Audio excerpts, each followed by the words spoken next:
Hey, I'm Tshaka Armstrong, and thank you for joining me for another Tech for the Rest of Us.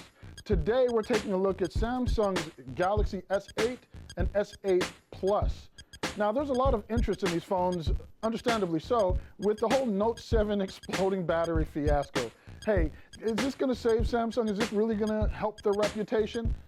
I'm going to tell you it's a resounding yes, but you're going to have to check out the review to find out why.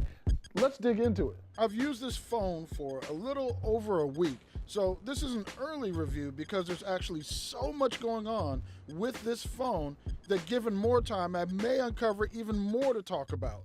Keep that in mind as you watch this video review. For the time that I've been using it, it's been connected to a Samsung S3 Frontier smartwatch. This review is going to be primarily about the S8 Plus, though I've also had the S8 and can tell you that other than size and battery size, the phones are fairly identical in functionality. The first thing you'll notice about the S8 Plus is how tall it is and how much display you're seeing, minus any discernible bezels. Sure, they're there, but Samsung's AMOLED Infinity display is so beautiful, you won't notice what bezel is visible. On the S8 Plus, you're going to get a 6.2-inch Quad HD Plus screen that displays 2960 by 1440 at 529 pixels per inch. On the S8, you get a 5.8-inch Quad HD Plus, same resolution as the 8 Plus, with 570 pixels per inch. Both displays sport a new aspect ratio, sitting at 18.5 by 9, instead of the traditional 16 by 9, which sounds like you'd actually see more video on the screen, but since most content is produced in the 16 by 9 aspect ratio, you'll actually end up with more black space at the sides of your content, unless you go into the expand screen mode, where it actually tips into the edge display portion of the display, those curved edges, and it actually kind of seems to go off the screen a little bit. It's a little odd, but you get the point. The one thing you won't see on the front of the phone is a hardware home button. Samsung has done away with that in an effort to give you more screen real estate and replaced it with a pressure-sensitive soft home button.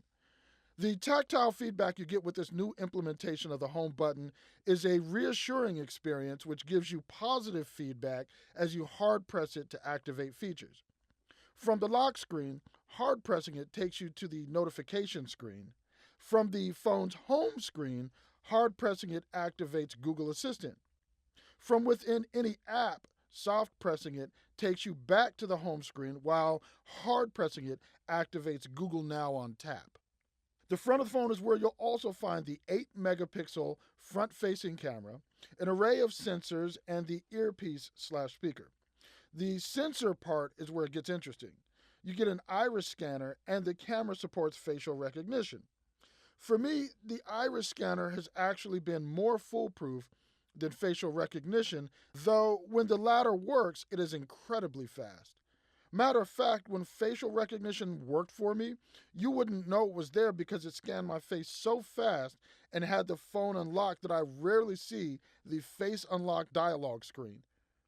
Most of the time, you will see the iris unlock screen, even though it too unlocks so fast that most of the time you'll see a split second of the iris unlock dialog prior to the phone settling on the home screen. And there were actually a few occasions when I didn't even see that dialog at all. It went right to the home screen. The sides, top, and bottom of the phone is where you'll find the volume rocker, power button, 3.5mm port, thank you Samsung, USB-C charge port, a lone mono speaker which is quite loud but fires downward, and SIM slot, which also contains your micro SD slot, giving you up to 256 gigabytes of expandable storage. The left side of the phone is also where you'll find the dedicated Bixby button. We're going to get into that in another review because there's quite a bit to talk about with Bixby, which is Samsung's new personal assistant, their digital assistant. Around the back, you'll find the 12-megapixel camera, which features the dual pixel technology we first saw on the S7. You can check the photo gallery on the actual story we have to see some examples of how well this camera operates in low light conditions and why it's among the top smartphone cameras on the market. The fingerprint scanner is where you'll run into a love-hate type of scenario. There are some folks for whom the placement of the scanner off-center on the rear of the device will be a turnoff. A deal breaker? No.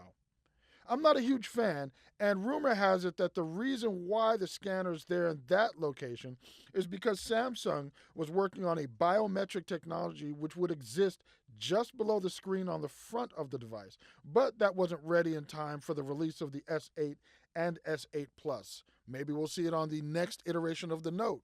One can only hope. But Samsung has blessed those of us who aren't fans of the placement by adding some extra functionality to the scanner which makes up for that.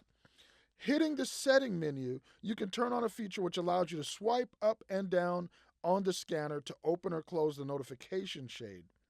Not such a big deal on the S8, but on the taller S8 Plus, this is a welcome addition to the scanner's functionality. I have medium to large hands, but even with that, I have to adjust my grip to one-hand the phone and get to the full pull-down shade. Turning on this feature has removed the need to adjust my grip to get notifications. It's actually a small thing, but it does make a big difference. Speaking of small things, the S8 and S8 Plus are made up of a lot of small improvements that Samsung has made which add up to a massively satisfying experience. Unlike previous generations of Samsung Galaxy and Note experiences, this iteration brings less of the Samsung experience, allowing users to interact more with the Android experience as it was intended. Don't get me wrong, there's definitely skinning on this phone, and though I've actually never been bothered by Samsung's overlay as much as some of my peers, this time around it just feels well balanced. There are still places where Sammy gets involved, like when you go to use speech to text and Samsung's voice keyboard comes up as the default. Fortunately, they left intact some of my favorite aspects of the Samsung experience. I've always hated Android's native calendar widget, which never had a month view. One of the reasons I loved the Note so much was that I could see my month right on the home screen, text and all, without having to open the calendar app. Samsung's month view calendar widget is beautiful and customizable, so I don't need to hit the Play Store for one. With Android Nougat, you now have an app drawer which gets rid of the button for it in the bottom middle of your home screen and instead allows you to swipe up to show all of your apps. Samsung's overlay allows you to swipe up or down anywhere on the home screen to do that now. If you're one who wants all the apps on your home screens and no app drawer, you can hit the settings menu and turn that feature on as well. But if you wanted an iPhone, you probably would have bought one, so you're probably passing on that. Multi-window is another area where we see an incremental improvement that can make a noticeable difference in daily use. If you're one who uses this feature frequently, you know that you can resize the amount of space a window takes up in multi-window mode, but you couldn't really control which part of the screen appears in the window as you resize it. With the new multi-window crop, you can do just that. When you go into multi-window mode, you choose how much of the current screen view you want to crop, and that portion of the screen is what will sit in your multi-window. Then you simply go about adding the second window to your multi-window session as you have in the past. Another aspect of the Samsung experience is customizability. You really can make this phone every bit your phone, whether you theme it or not. You can even customize the background color of the navigation bar. And if you aren't a fan of Samsung's backwards Android nav button layout, you can put it back to the standard Google layout in the settings menu.